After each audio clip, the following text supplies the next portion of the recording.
Baik, ya rahimakumullah, kita mulai kajian kita. Assalamualaikum warahmatullahi wabarakatuh. Alhamdulillahirabbil alamin. Senantiasa kita bersyukur kepada Allah Subhanahu wa taala. Allah telah memudahkan kita untuk dapat beribadah kepadanya. Semoga ibadah maghrib kita diterima dengan penerima terbaik di sisi Allah Subhanahu wa taala. Kemudian salawat dan salam semoga senantiasa tercurahkan kepada teladan terbaik kita, Nabi Muhammad sallallahu alaihi wasallam. Man shalla alayya salatan wahidan sallallahu alaihi asra salawat. Sabda Nabi, barang siapa yang bersalawat kepadaku 1 kali, maka Allah bersalawat kepada orang itu 10 kali. 1 balasannya 10. Di antara makna Allah bersalawat kepada hambanya adalah Allah ridho, Allah rahmat, Allah sayang, dan Allah ampuni dosa-dosa orang itu. Amin. Kemudian jamaah rahimakumullah, salawat dan salam ini juga semoga tersampaikan kepada keluarga besar Nabi Muhammad SAW dan kepada kita juga sebagai pengikutnya yang setia, insyaallah. Jamaah rahimakumullah, marilah kita berusaha meningkatkan takwa kita kepada Allah. Takwa satu kata yang kita paham maknanya, melaksanakan apa yang Allah perintahkan dan meninggalkan apa yang Allah larang. Takwa ini punya 2 unsur. 2 unsur ini terpenuhi maka kita dikatakan orang bertakwa. Unsur pertama, melaksanakan perintah. Unsur kedua, meninggalkan atau menjauhi larangan. Nah, jamaah rahimakumullah, di antara apa yang Allah perintahkan kepada kita tak lama lagi akan tiba waktunya, yakni puasa bulan Ramadan. Ini merupakan perintah Allah Subhanahu wa taala dan kita paham ini merupakan salah satu rukun Islam. Bunyal Islamu ala khamsin sahdati an la ilaha illallah wa anna Muhammadar Rasulullah wa iqamas shalah wa ita'iz zakah wa shaumi Ramadan wa hajjil baiti man istata'a. Bangunan Islam itu atau kita sebut dengan rukun Islam itu terdiri atas 5 hal. Bersahadat, bersaksi bahwa tidak ada Tuhan yang berhak disembah selain Allah dan Nabi Muhammad adalah utusan Allah. Yang kedua, mendirikan sholat. Yang ketiga, membayar zakat. Yang keempat, puasa pada bulan Ramadan. Dan yang kelima, pergi haji jika mampu.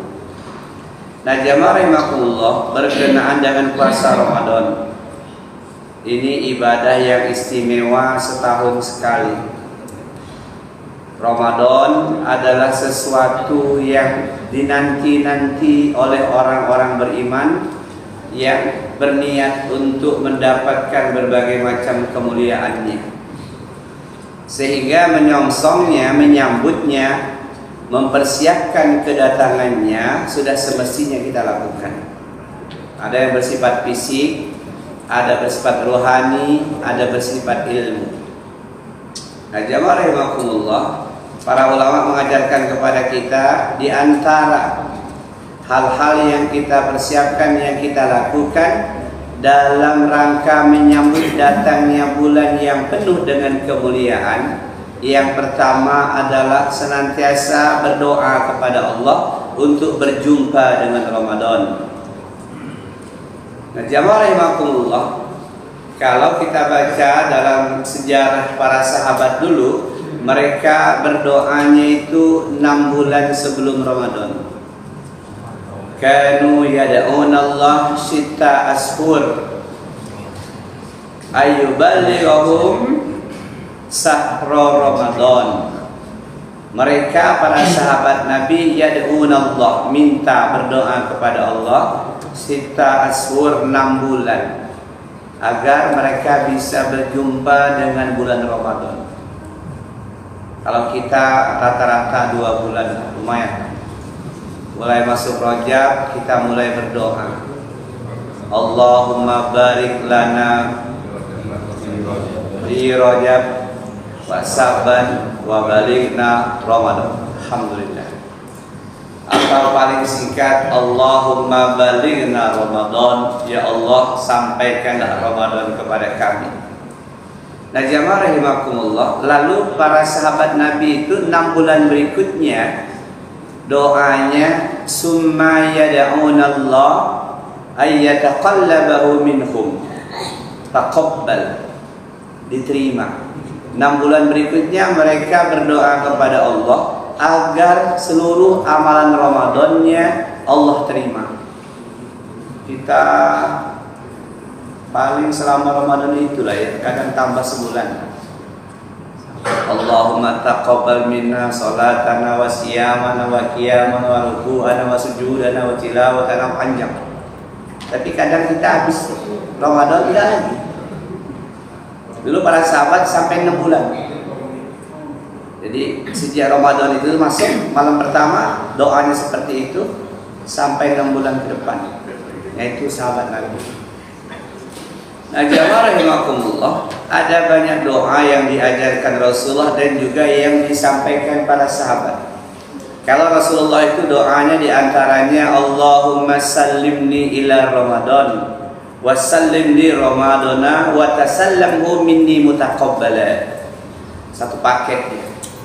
Ya Allah, hantarkanlah aku kepada bulan Ramadan, sampaikanlah maksudnya umurku kepada bulan Ramadan, dan hantarkanlah Ramadan kepadaku, dan terimalah amal-amalku selama Ramadan. Jamaah rahimakumullah, itu yang diajarkan Rasulullah. Kita kalau nggak hafal cukup bahasa Indonesia itu. Ya Allah, sampaikanlah umurku kepada bulan Ramadan. Nah, jamaah rahimakumullah, karena kita tahu keutamaannya, maka poin pertama persiapan Ramadan adalah berdoa kepada Allah. Sesuai dengan kemampuan, kalau nggak hafal bahasa Arab pakai bahasa Indonesia. Ini bagian dari komitmen kita bahwa kita betul-betul mengharapkan berjumpa dengan Ramadan. Jamaah rahimakumullah, yang kedua, persiapan Ramadan kita, song-song Ramadan kita adalah perbanyak taubat dan istighfar. Ini kadang kita berpikir, saya kan nggak maksiat Ustaz, saya kan udah sholat, bahkan puasa sunnah, bahkan tahajud, baca Quran. Kok saya diperintahkan untuk perbanyak taubat dan istighfar? Nah, jamaah rahimakumullah, kata Rasulullah SAW, seandainya kalian tidak lagi berbuat dosa, maksiat dan kejahatan, dan kalian senantiasa dalam ketaatan melaksanakan apa yang Allah perintahkan, ada sesuatu yang sangat aku khawatirkan terhadap kalian, yakni kata Nabi ujub, merasa bahwa amal-amal soleh yang kita lakukan itu semata-mata karena kekuatan kita, karena kehebatan kita, karena kecerdasan kita, karena kepintaran kita. Jadi merasa bisa beramal soleh itu karena kekuatan dirinya. dia menafikan, meniadakan peran Allah di situ. Itulah ujub. Bangga dengan amal-amal solihnya, dia merasa saya bisa seperti ini karena kemauan saya yang kuat. Karena saya tahan berjuang untuk bangun malam tahajud. Dia meminggirkan peran Allah. Padahal tiap hari kita mengatakan iyyaka na'budu wa iyyaka nasta'in. Tidaklah kita bisa beribadah, beramal apapun bentuk amalnya kecuali karena pertolongan Allah. Itu diantara tafsir dari ayat iyyaka na'budu wa iyyaka nasta'in itu seperti itu. Enggak mungkin kita bisa bangun salat malam, puasa sunnah, baca Quran atau ibadah yang wajib, yang fardu kecuali semua itu atas pertolongan Allah. Maka kata Nabi, yang aku khawatirkan ketika kalian tidak lagi bermaksiat, berzina, berjudi, mabuk, makan riba, dan kalian dalam ketaatan, yang aku khawatirkan kalian jatuh ke dalam penyakit ujub, penyakit hati. Nah, jamaah rahimakumullah, kalau sudah ada ujub, merasa bahwa kita bisa beramal itu karena kehebatan kita, karena usaha kita, maka pada akhirnya dia akan naik. Kalau dia lupa bahwa seluruh apa yang dilakukannya itu semata-mata pertolongan Allah, dia lupa hal itu, nanti dia akan takabur, sombong. Dia akan meremehkan orang yang gak bisa seperti dia. Kamu orang ini gitu aja gak tahan. Ya, itu lebih mengerikan. Dia akan naik level ke sombong, meremehkan orang lain. Al-kibru batarul haq wa ghamtun nas, kata Nabi. Sombong itu menolak kebenaran yang datangnya dari Allah dan meremehkan orang lain. Masa bangun malam aja gak bisa, malah itu. Masa subuh gak bisa ke masjid? Alangkah gampangnya. Nauzubillah. Maka waspada dengan ujub. Ujub ini sebagian ulama menetapkan adalah dosa syirik, syirkul azghar, syirik kecil. Karena dia menganggap seluruh ketaatannya semata-mata karena kehebatannya, karena kekuatannya, karena kecerdasannya. Nah, jamaah rahimakumullah, jadi yang kedua ini perbanyak taubat dan istighfar. Dalilnya mana Ustaz? Ujung Quran surat An-Nur ayat 31.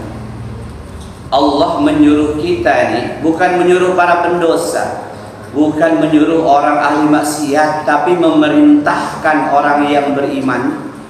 Wa tubu ilallahi jami'a ayyuhal mu'minun la'allakum tuflihun. Ini potongan ayat. Wa tubu ilallahi jami'a, bertaubatlah kalian semua kepada Allah. Ayyuhal mu'minun, wahai orang-orang beriman. Bayangkan, kalau suruh bertobat para pendosa, wajar, logis. Tapi yang disuruh Allah bertobat ini orang-orang beriman. Wa tubu ilallahi jami'a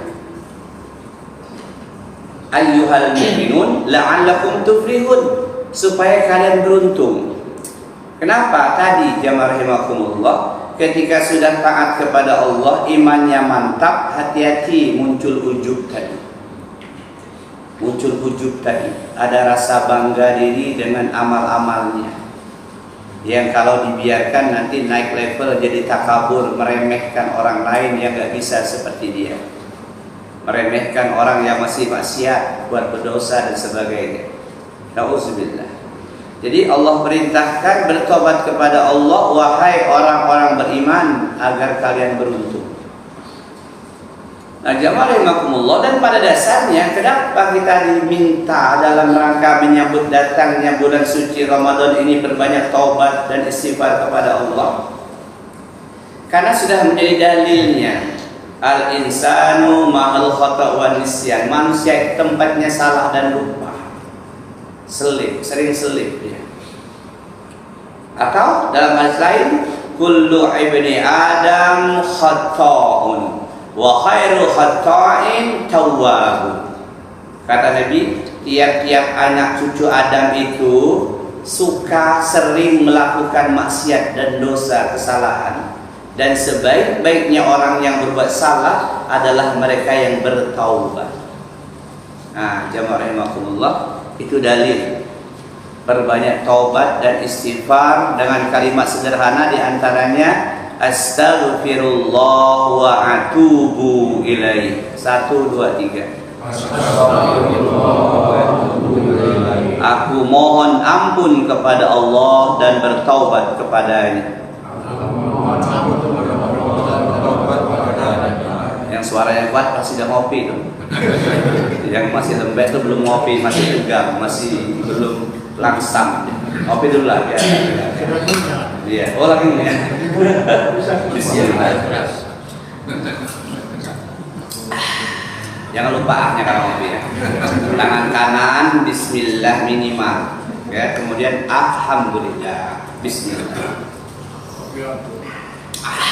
Alhamdulillah. Biar yang bikinnya tambah semangat.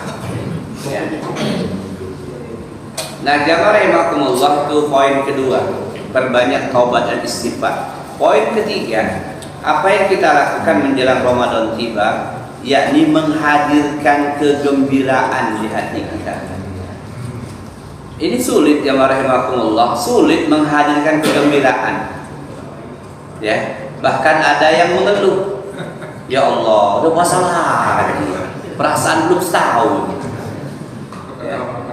Menghadirkan kegembiraan di hati ini bisa dilakukan dengan memahami apa saja keutamaan yang Allah siapkan, yang Allah berikan, yang Allah sediakan di bulan Ramadan. Jadi kita itu akan gembira ketika tahu apa yang akan kita hadapi, apa yang akan mendatangi kita. Logika sederhana seperti itu. Kita bakal gembira anak kita mau pulang dari seberang bawa mobil mewah untuk bapaknya. Nah, itu kita bakal gembira, nyambut kita. Nah, dari mana anak? Dari mana? Bakal nih ya tunggu. Gembira kita. Masak yang banyak, ya enggak? Tetangga diundang taruh ke pasar. Kenapa, Wak? Mobil baru, coy. Dari anak lanang di seberang.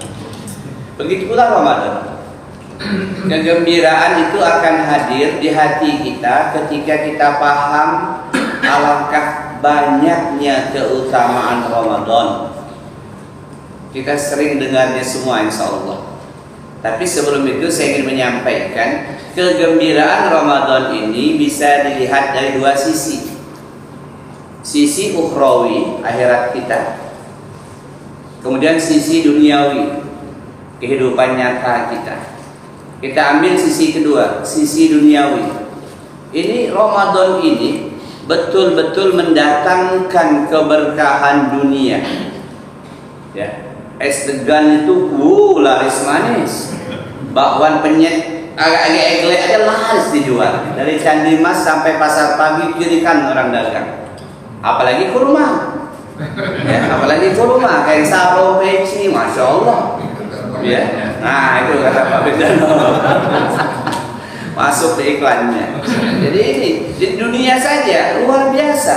Toko material, saya tanya sama Bang Apit itu atau sama Pak Haji yang di Lestari, ngecat, ganti keramik segala macam Ramadan. Beberapa masjid yang saya ngisi udah mulai ngecat. Kami udah mulai mantap. Berarti udah masuk ilmunya ini. Udah mulai ngerapikan. Tadi siang saya lihat Jumatan lelang nyuci ambal. Wah, berebut.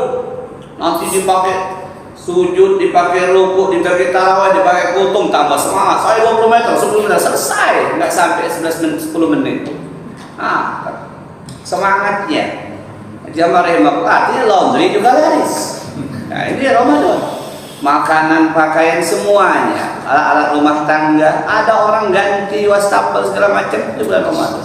Ganti room, ganti genteng ya, cat genteng, luar biasa Ramadan memang. Nah, itu dari sisi duniawi. Sisi ukhrawi jelas. Qad atakum Ramadan sahru mubarak. Iftaradallahu alaikum siyam. fihi tuftahu abwabul jannah wa tu'laku fihi abwabul jahim wa tughallu fihi sayatin fihi layatu khairu min alfi syahrin man harrama khairaha faqad harama. Di antara hadisnya kata Nabi, telah datang kepada kalian bulan Ramadan, sahru mubarak, bulan yang penuh keberkahan dunia dan akhiratnya. Iftaradallahu alaikum siyam, diwajibkan bagi kalian berpuasa di bulan itu. Kemudian kata Rasulullah, fihi abwabul jannah, fihi tuftahu abwabul jannah, dibuka pintu-pintu surga yang 8 itu. Kata para ulama hadis, hanya di Ramadan 8 pintu surga itu terbuka sempurna, terbuka lebar. Maknanya adalah alangkah mudahnya orang masuk surga ketika dia beramal di bulan Ramadan. Dengan dalil yang sering kita dengar, man shoma ramadhana imanan wa ihtisaban ghufira lahu ma taqaddama min dzambi. Jadi kalau dia puasa enggak usah nunggu full. Maka hadis yang mengatakan sepertiga Ramadan barokah, sepertiganya itqum minan nar, penghapusan dosa, sepertiganya itqum minan nar, itu hadis dhaif, enggak kita amalkan. Karena ada hadis pemuat yang lain bahwa Allah Subhanahu wa taala paling banyak membebaskan hambanya dari azab neraka itu di 2 waktu, 2 momen. Yang pertama di bulan Ramadan, yang kedua di padang Arafah ketika wukuf. Jadi tiap hari, tiap malam itu Allah membebaskan banyak hambanya dari azab jahannam. Wa in minkum illa wariduha, kata Allah. Dan tidak seorang pun di antara kalian pasti mendatanginya. Hadis itu maksudnya jahannam, lewat di atasnya. Tapi ada orang-orang yang Allah selamatkan. Di antaranya mereka yang memanfaatkan momentum Ramadan. Hari pertama dia puasa, puasanya tadi karena Allah. Man shoma ramadhana imanan wa ihtisaban. Siapa saja puasa Ramadan karena iman kepada Allah, lillahi ta'ala, puasanya betul-betul karena Allah, bukan malu dengan anaknya yang lagi belajar puasa, bukan gak enak sama mantunya yang puasa, tapi betul-betul puasanya karena Allah. Wahtisaban, ihtisab punya 2 makna, paling sedikit ada makna lain. Makna pertama adalah dia berharap dari Allah balasan puasanya itu, ihtisaban. Makna kedua, ihtisaban adalah berhati-hati dengan puasanya itu. Ghufira lahu ma taqaddama min dzambi, Allah ampuni seluruh dosanya yang telah lalu. Dan didukung oleh hadis bahwa setiap hari Allah membebaskan banyak hambanya dari azab api neraka. Artinya kalau dia puasa hari pertama, kemudian pas berbuka dia makan kelepon nggak dikunyah saking laparnya, lalu nyangkut di kerongkongannya, ya berangkat dia. Kata anaknya, keluar aja, nggak keluar. Kata istrinya, telan, ya nggak masuk lagi, airnya nyangkut. Sebelum taraweh, assalamualaikum warahmatullahi. Ternyata dia meninggal. Baru dapat sehari surga jaminannya. Ini hebatnya puasa Ramadan. Asal dia penuhi syarat tadi, imanan wahtisaban. Maka jamaah rahimakumullah, kita pahami ilmu keutamaan Ramadan ini, jelas kita akan menyambutnya dengan sukacita. Maka menghadirkan kegembiraan itu diawali dengan memahami keutamaannya. Apa keutamaan yang lain? Masya Allah. Kalau seluruh amal lain, misal sholat kita, baca Quran kita, sedekah kita, haji kita, zakat kita, al-hasanatu bi asri amsalihha bi 700 difin, kata Rasulullah. Tiap amal soleh itu ganjaran pahalanya 10 sampai 700 kali lipat. Illa shaum, kecuali puasa. Wa innahu li wa ana ajzi bihi. Puasa itu untukku kata Allah. Semua ibadah untuk Allah, tapi ini lebih ditekankan lagi. Puasa itu untukku, akulah yang akan memberikan ganjarannya. Dalam tanda petik terserah Allah, bukan 700 kali lipat. Tergantung tingkat kehusuan, tergantung tingkat keikhlasan. Makin ikhlas, makin khusyuk, makin dijaga, maka ganjaran pahalanya lipat gandanya. Ajrohum bihisab, bisa tanpa batas. Rahimakumullah. Jadi ketika kita paham, Masya Allah, lipatan pahalanya tanpa batas, saya harus siap-siap. Harus siap-siap. Karena ya ini ibadah berat ya. Kalau ada yang mengatakan ini aja kok berat, saya udah biasa. Nah, jangan-jangan nggak puasa ya. Apalagi yang kerja, pasti berat. Ngajar dari jam 7 sampai jam 3 sore. Suara meledak-ledak, apa nggak haus? Biasanya kopi habis 2 gelas, itu nggak kopi kan? Pasti capek lah. Jadi ada beratnya, tetap ada. Sehingga ketika kita paham keutamaannya, maka menghadirkan rasa gembira. Persis seperti kata Nabi SAW, ya bagiyal khair akbil, wa ya bagiyal syarri aksir. Di malam pertama itu ada penyeru dari langit yang mengatakan, wahai orang-orang yang mengharapkan kebaikan, yang mengharapkan ampunan dosa, yang mengharapkan lipatan pahala tanpa batas, yang mengharapkan pembebasan dari azab api neraka jahanam, akbil, sambutlah, terimalah, songsonglah Ramadan itu. Wa ya bagi syarri aksir, wahai orang yang selama ini sebelum Ramadan penuh dengan dosa maksiat, bergelimang dengan kejahatan, berhentilah, stop dulu. Jadi tamu agung mau datang, datangnya setahun sekali. Ini prime time, dalam 12 bulan inilah prime time-nya, waktu yang paling premium untuk meningkatkan semuanya. Yang pengen jadi orang baik, manusia baru, seperti bayi yang melahirkan ibunya, inilah saatnya. Inilah saatnya. Jamaah rahimakumullah. Jadi pada poin ketiga ini kita pahami betul keutamaan-keutamaannya, banyak sekali.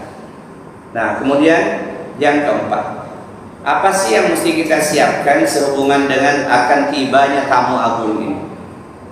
Yang keempat adalah kembali kita membaca fikih tentang Ramadan.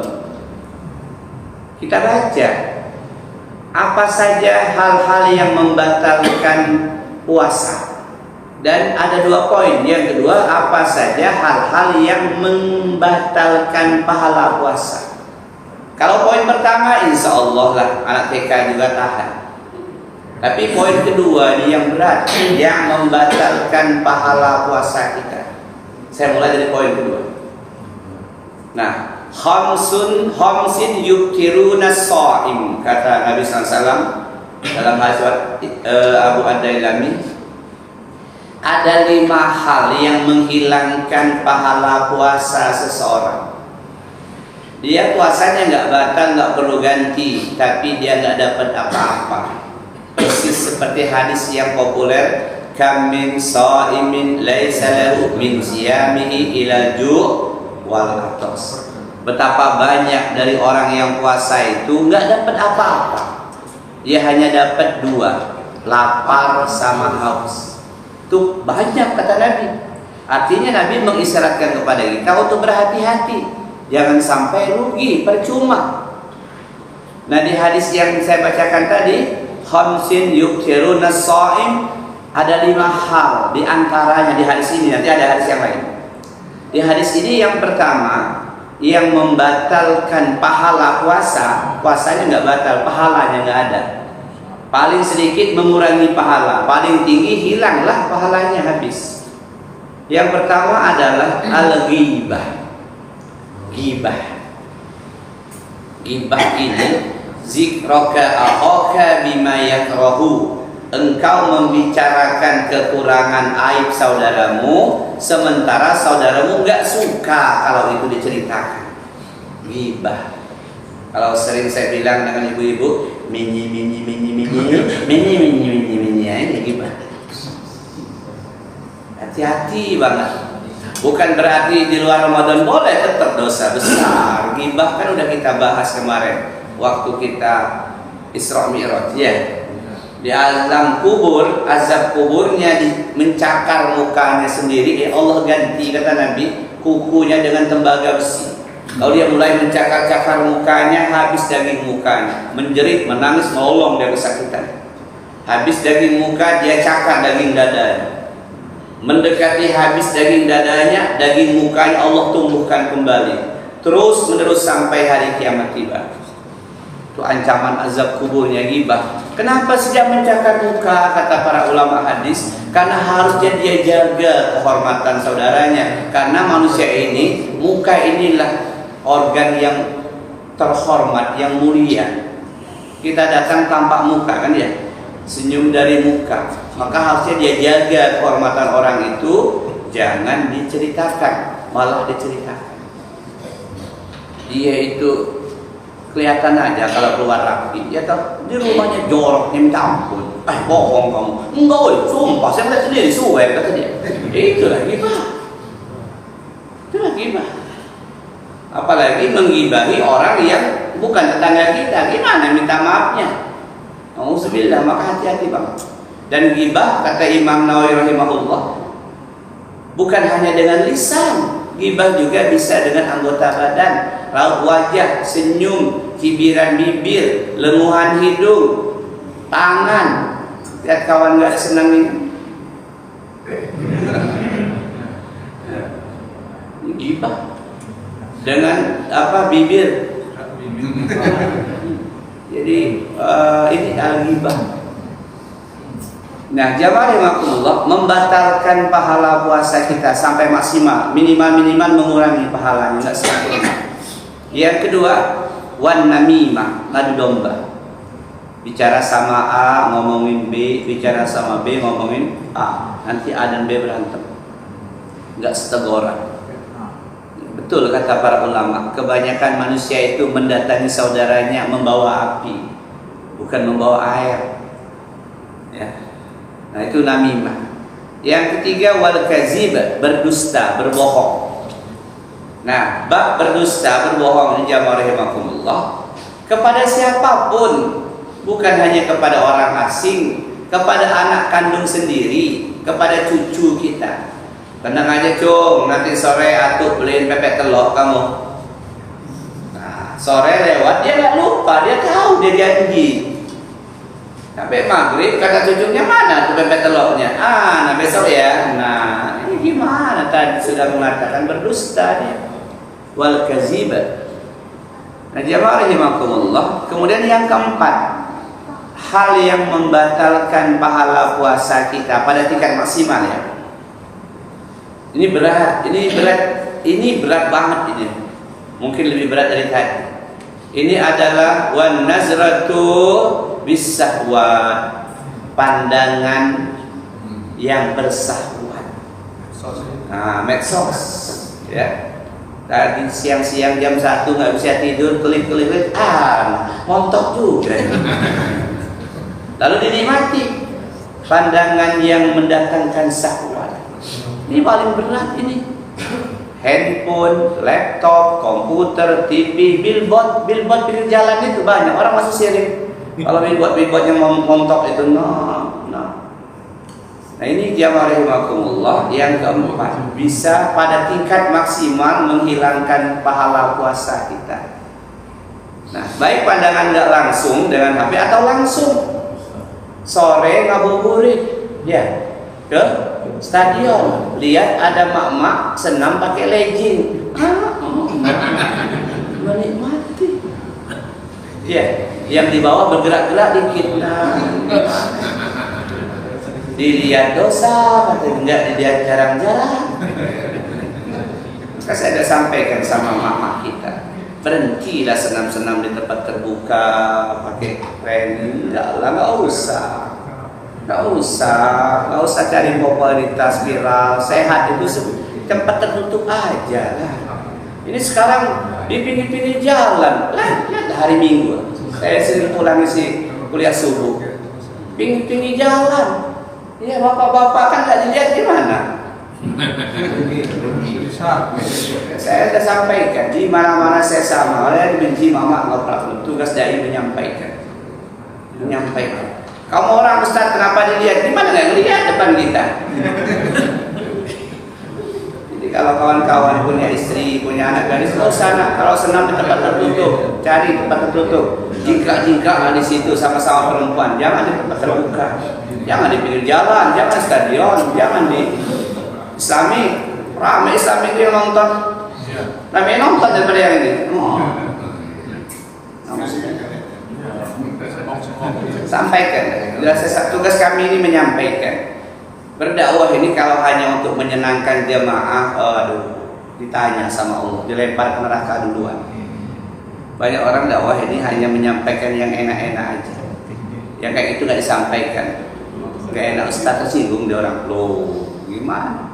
Kita ngelihat mereka saja lagi puasa bisa habis pahala puasa kita. Wan nasratu bisahwan. Itu yang keempat. Yang kelima, wal yaminu kadzibah. Bersumpah palsu. Bener ini nilai ranau ini. Nilai sumpah nilai ranau ini. Sumpah duku komring ini Pak yang saya jual ini. Duku talang bojo. Dan wal yaminu kadzibah ini bukan hanya masalah sumpah dalam muamalah, tapi juga bersaksi palsu. Bikin nota palsu, kwitansi palsu. Pak tulis 2,5 Pak, padahal belinya harganya 200, lumayan 50 Pak ongkos mobil. Oh nggak bisa. Jasa palsu atau?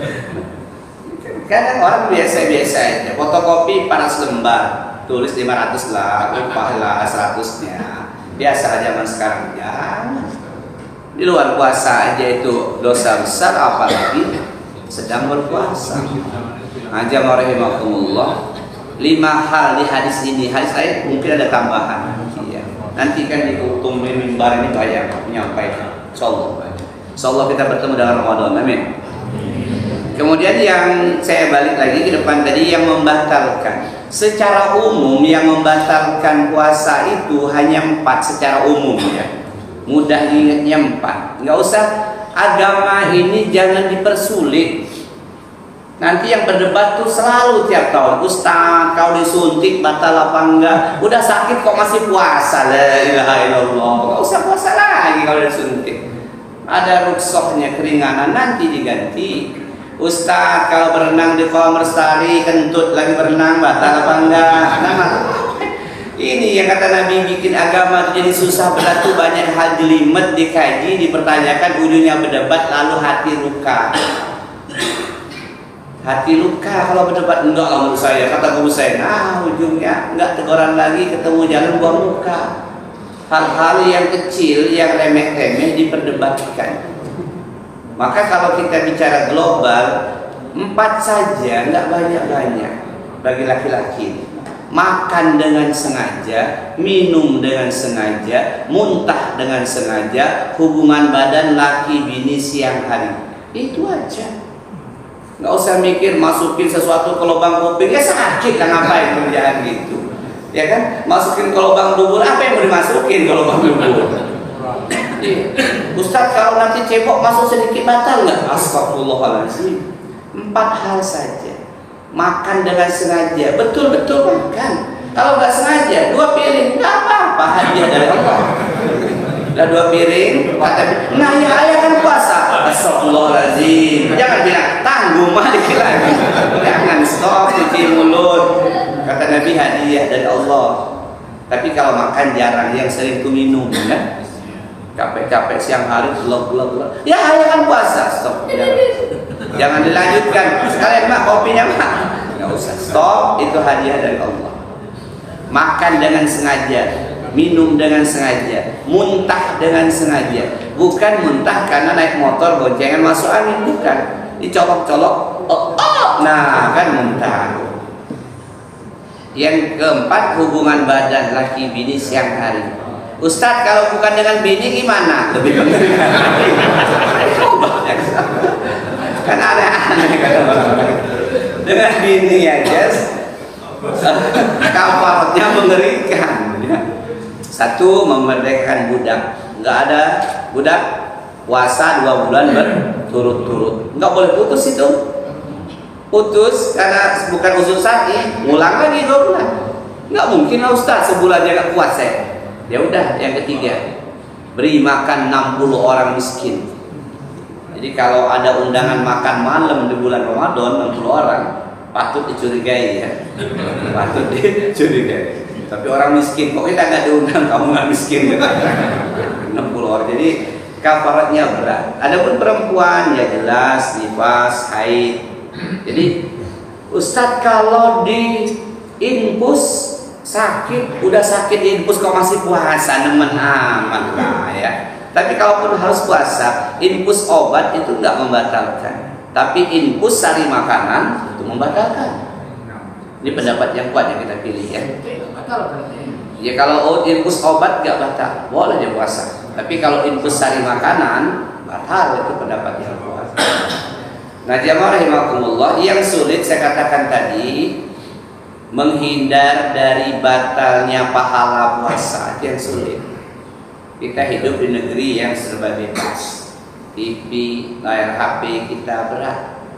Nah jamaah rahimakumullah, itu yang keempat. Yang pertama berdoa, yang kedua banyak taubat istighfar, yang ketiga hadirkan kegembiraan karena paham keutamaan Ramadan. Kemudian yang keempat, belajar fikihnya kembali. Yang terakhir, yang kelima. Yang kelima ini, buat rancangan supaya Ramadan ini maksimal hasilnya. Buat planning. Berapa kali mau khatam, tulis di papan tulis di rumah itu. Target khatam 5 kali. Amin. Nah, yang 5 kali dari masjid kasih sarung BHS ya nggak? Diumumkan waktu malam lebaran, nggak apa-apa, halal aja, nggak jadi, biar untuk motivasi. Tapi jangan cekitannya itu ya sarung BHS ini. Ya boleh lah, memberi semangat lah. Ya, target baca Quran 5 kali khatam, target baca terjemah sekali. Ini yang sering saya sampaikan, bacalah terjemah Quran, bacalah terjemahnya. Baca Quran ada pahalanya, jelas 1 huruf 10 kebaikan. Tapi kalau hanya baca Quran nggak baca terjemah maknanya, sedikit sekali pengaruhnya pada jiwa. Coba kawan-kawan baca dari para pendapat ulama terdahulu tentang keutamaan membaca terjemah Quran. Yang kita, Quran ini secara global guys besar itu mudah dipahami. Rata-rata ayat-ayatnya itu tuh terang benderang, bisa dipahami. Muhkamat, muhkam. Yang mutasyabihat itu hanya sedikit. Jadi kalau kita bacalah tentang bagaimana cerita kisah Nabi Musa, Masya Allah. Bagaimana kisah Luqman terhadap anak-anaknya, bagaimana cerita tentang surga, tentang neraka, tentang sejarah Nabi kita, Masya Allah. Kita bisa hanyut kita bacanya itu, nggak kerasa 1 jam itu baca terjemah. Nah, jadi targetkan, ini namanya planning. Yang kelima, berapa kali hatam, berapa kali hatam terjemah. Ya, kemudian berapa kali silaturahim. Silaturahim, makna silaturahim sudah pernah kita bahas. Silaturahim itu orang yang punya tali kekerabatan. Silaturahim itu 2 kata, silah dan ar-rahim. Silah itu tali menyambung, rahim itu berasal dari rahim yang sama. Jadi orang yang punya pertalian darah dengan kita, sengaja kita datang atau jauh kita telepon. Kenapa? Karena ini amal yang istimewa, menyambung silaturahim. Yang hari ini maknanya jadi melebar, nggak pas lagi. Reuni teman SMA dikatakan silaturahim, bukan. Bukan, silaturahim itu yang punya tali kekerabatan, ada pertalian darah. Abang, adek, ayu, paman, bibi, uak, sepupu, ponaan, nah itu. Jadi ditargetkan selama Ramadan 5 kali silaturahim yang dekat datangi, yang jauh telepon. Wah, apa kabar, sehat? Gimana puasanya, lancar? Alhamdulillah. Wah, ini kalau kita bahas silaturahim, masya Allah keutamaannya. Dan jamaah rahimakumullah, target khatam Quran, target terjemah, target silaturahim, target infak kita, target iftar kita, berapa targetnya? Setiap malam itu kalau bisa sudah kita amplopin, kita siapin lah kalau nggak di amplop. Saya targetnya tiap malam taraweh 20.000. Target betul. Nanti kan kita cek di akhir bulan, tercapai nggak target itu? Ternyata cuma 4 kali. Saya kenapa? Habis itu terbayang-bayang sarung BHS, mau beli sarung kayaknya nggak jadi lagi. Jadi pas lewat 20 atau di situ 20 ditargetkan, contek. Alhamdulillah capai. Nah, jamaah rahimakumullah, iftar berapa kali kita targetkan? Biasanya kita 4 kali ya. Ya sekali gitu ya, dapat jatahnya 4 kali. Nah, kalau kita pengen tempat lain, dekat masjid yang terdekat dengan kita. Boleh nggak Ustaz ke pondok? Boleh. Banyak nanti pondok-pondok tuh mengumumkan siap menerima iftar ya, makanan untuk berbuka puasa. Karena kita tahu keutamaannya. Kemudian jamaah rahimakumullah, kalau tarawih nggak usah target, insyaallah badan sehat berangkat ya. Man qama ramadhana imanan wa ihtisaban ghufira lahu ma taqaddama min dzambi. Barang siapa berdiri di bulan Ramadan tegak, maksudnya itu qiyam, itu berdiri salat tarawih karena Allah dan berharap balasan dari Allah, Allah ampuni dosa-dosa yang telah lalu. Kemudian jamaah rahimakumullah, itu planningnya ditulis di kertas atau di kalender itu, biar orang keluarga kita juga tahu, oh target ayah segini. Anak kita juga kan baca. Nah, jamaah rahimakumullah, kemudian yang habisnya belum. Yang keenam, jamaah rahimakumullah, pahami apa saja amal-amal solih yang sangat besar pahalanya di bulan Ramadan. Tentu yang pertama adalah sholat tarawih, yang kedua baca Quran, yang ketiga memberikan makan berbuka untuk puasa, yang keempat tadi silaturahim. Ini harus kita lakukan jelas bahwa ini mendatangkan pahala yang luar biasa di bulan Ramadan. Amal-amal, apalagi makan sahur. Makan sahur itu ibadah yang mulia. Perintah Rasul walaupun nggak wajib, tasaharu fa inna fis sahuri barakah. Kata Nabi, makan sahurlah kalian karena dalam sahur ada keberkahan. Saya yakin kawan-kawan makan sahur semua ya. Coba ya. Jadi kalau ada mengatakan, apa kamu sahur aja berat, saya ini nggak pernah sahur, biasa. Oh, menyalahi sunnah dia. Nabi nyuruh kita makan sahur walaupun hanya segelas air atau segelas kopi. Bismillah sahur. Makan sahur. Kemudian menyegerakan berbuka. Ta'ajjul iftar, berbuka itu segera. Kalau sudah masuk waktunya segera. Jangan mengatakan 12 jam tahan ditunggu. Masa 5 menit sholat maghrib nggak tahan? Oh, itu kalimat nggak diakui dalam agama kita. Nabi menyuruh kita bergegas berbuka. Tapi jangan pula gara-gara itu dipercepat ya. Jangan pula ngincar masjid mana yang duluan ini ya. Patokannya tentu yang terdekat dengan kita atau patokan yang umum standar. Nah, jamaah rahimakumullah, jadi makan sahur, menyegerakan berbuka, termasuk yang tadi itu kita maksimalkan. Jangan kita ikuti beragama, beribadah ini menggunakan logika kita. Kayaknya kalau nggak makan sahur lebih besar dari pahalanya, kan lebih berat puasanya. Enggak lah, kita suruh makan sahur. Nah, jamaah rahimakumullah, demikian kajian kita malam ini. Mudah-mudahan Allah sampaikan umur kita kepada bulan Ramadan. Amin. Karena saya masih ingat beberapa kawan kita itu 2-3 hari menjelang puasa berangkat ya. Berangkat kemana Ustaz? Ke Jawa? Bukan, berangkat menuju negeri akhirat, ke alam kubur ya. Baik, kita tutup dengan doa kafaratul majlis. Subhanakallahumma wa bihamdika asyhadu an la ilaha illa anta astaghfiruka wa atubu ilaik. Lebih kurang mohon maaf. Wassalamualaikum warahmatullahi wabarakatuh.